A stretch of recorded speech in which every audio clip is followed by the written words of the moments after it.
Welcome to the Driver's Line. I'm Greg. And I'm Jordan. And today, we've got a conversation for you. Yeah, our conversation comes to us actually from a reader who asked us, guys, what do you think is one of the best manufacturers lineups that ever existed? And we thought we would take that and kind of make a series out of it. That's right. Today we're starting with the 80s. Yeah, we're starting with the 80s because, I mean, we're children of the 80s, so we can't really go back further than that.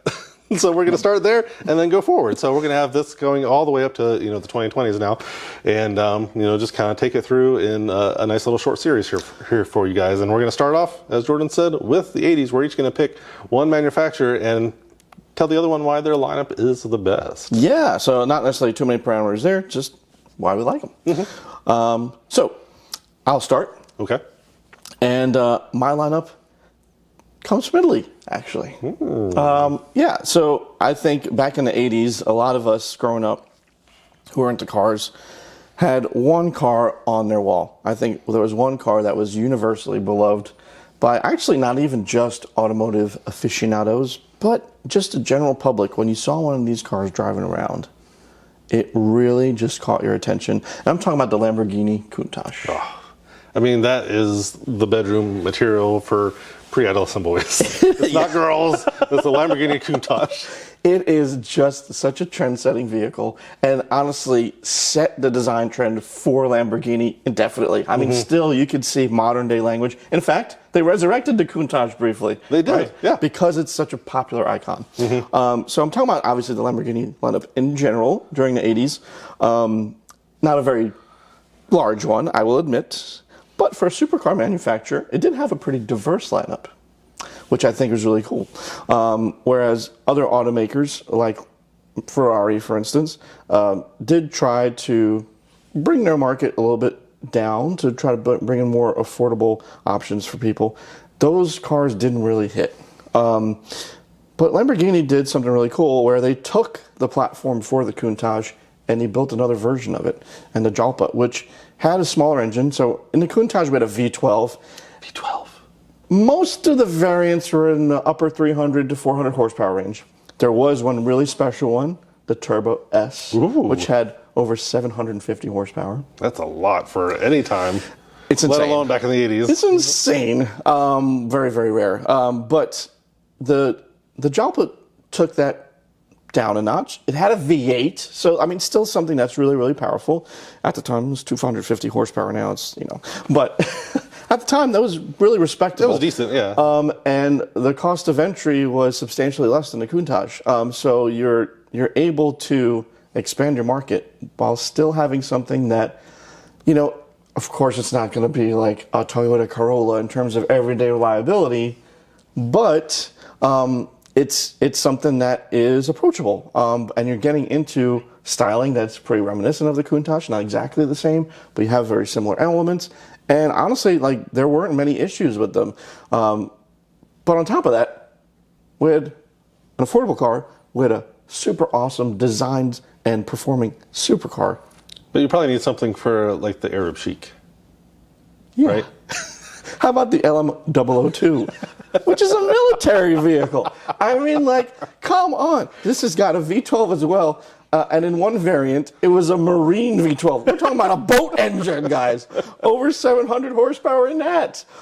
So, how on earth do we put all these different variants together? But when you look at each one individually, which I really appreciate, each of them does their particular job well. Obviously, the Countach, styling and performance does it really well. The Jalpa brought performance to a respectable price level. And the LM002 brought Lamborghini performance, but also it was killer off-road. Oh, yeah. I mean, these things were just insane off-road because they were, to your point, they were built as military vehicles to start with for the Italian army.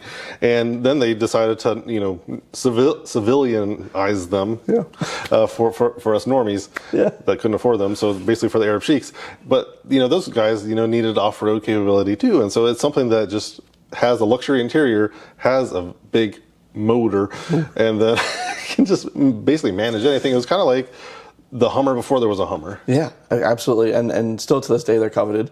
And I just think they're such cool vehicles, every single one of them. And they elevated the Lamborghini brand to honestly where it is today. I think you can kind of stem their performance back to this particular era, and it kind of grows from there. So, honestly, I think of the 80s, that is the lineup that I go to because I think it's just legendary.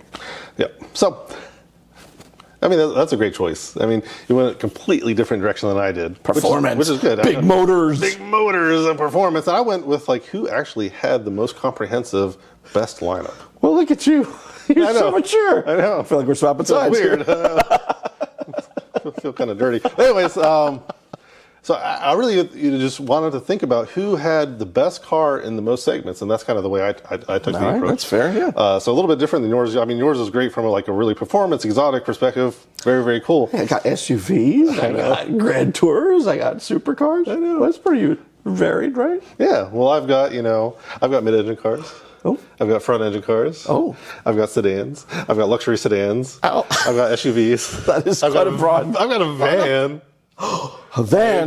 This guy loves vans. And who was crushing it in the 80s? I mean, really think back hard. Who was crushing in the 80s? It wasn't any American manufacturer because they all were pretty terrible in the 80s. No, it's that Japanese, of course. Japanese, of course. And who was really crushing it was Toyota. Toyota had, like, full stop, the best top to bottom lineup of any manufacturer back in the 80s. This is really when they started to have like their moment in the United States, because they were making cars that were the most reliable.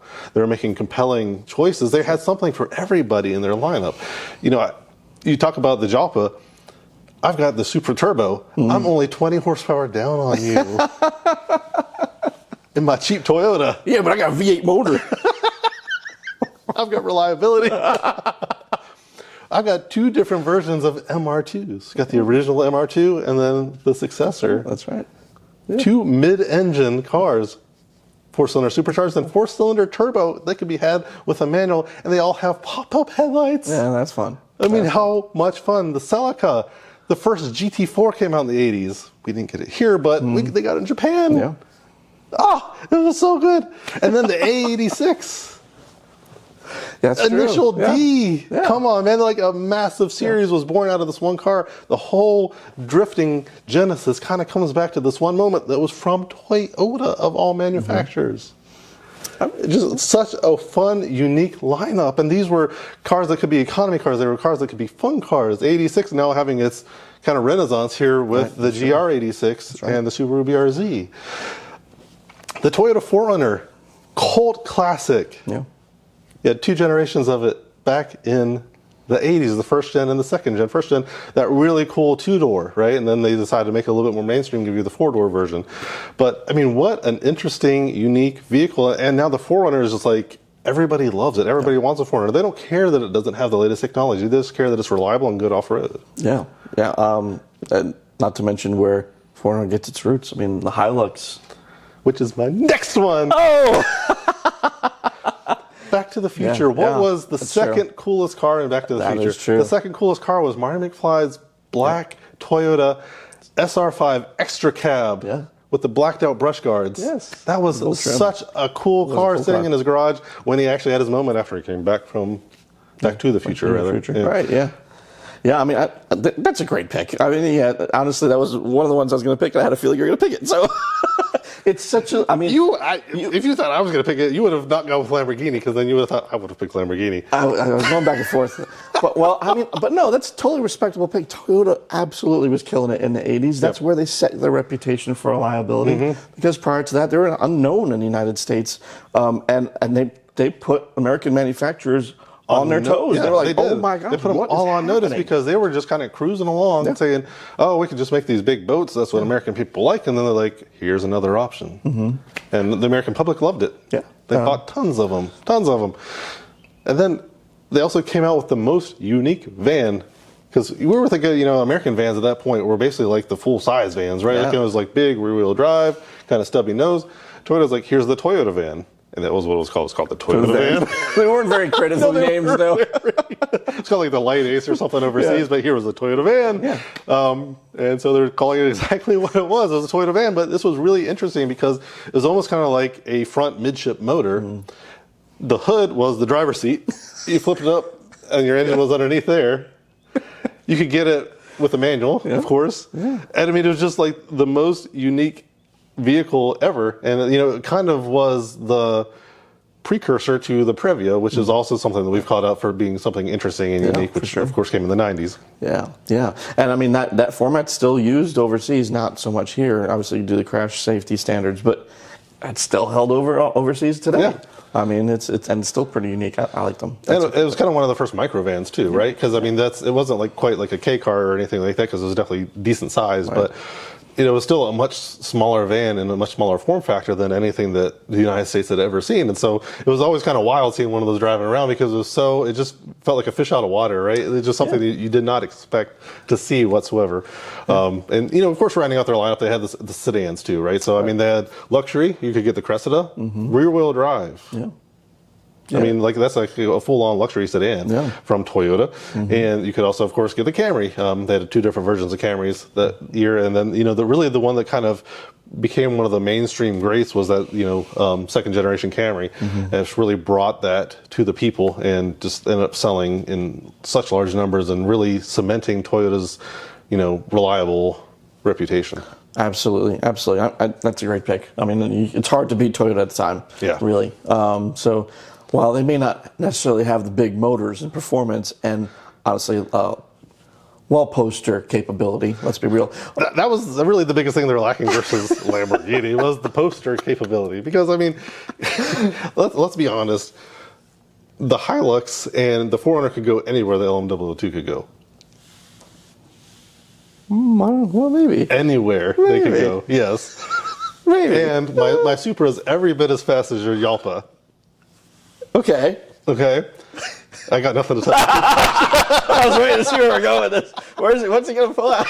I got nothing to touch the Countach. Well, and you talked about pop-up headlights. Countach has 4 of them. So there you go. But I got how many models with them? Let's see, 1, 2, 3. Okay, sure. Nonetheless, I mean, these are obviously opposite ends of the bookcase here. I mean, but they're so uniquely cool, and they represented the 80s really well. I mean, these are just like really classic cars of the 80s. I mean, Toyota with all the pop-ups, Lamborghini with like the things that literally were posted in boys' bedrooms for just the entirety of the 80s, right? Like I had one in my room. I'm sure you did too. Yeah. We would go to the book fairs and be like, I want this. Yes, that's the one. Yeah, absolutely. Just so unique. Yeah. So, I mean, that's our picks. Obviously quite different, but sharing a common theme of just awesomeness. Yes. So what is your awesome lineup? Let us know from the 80s. Yeah, hit it in the comments because we're really curious. I mean, someone wants to come and defend the Americans, by all means, we'd be interested to hear it. Not everything was bad, but, top to bottom, not great. But hit us in the comments. Regardless, we want to see it. Yeah, maybe it's a French automaker. Ooh. Citroën. Peugeot. Yeah. Well, thanks for watching. We'll see you next time. Thanks for joining us on The Driver's Line. If you enjoyed this content, please like and subscribe to make sure you don't miss a thing.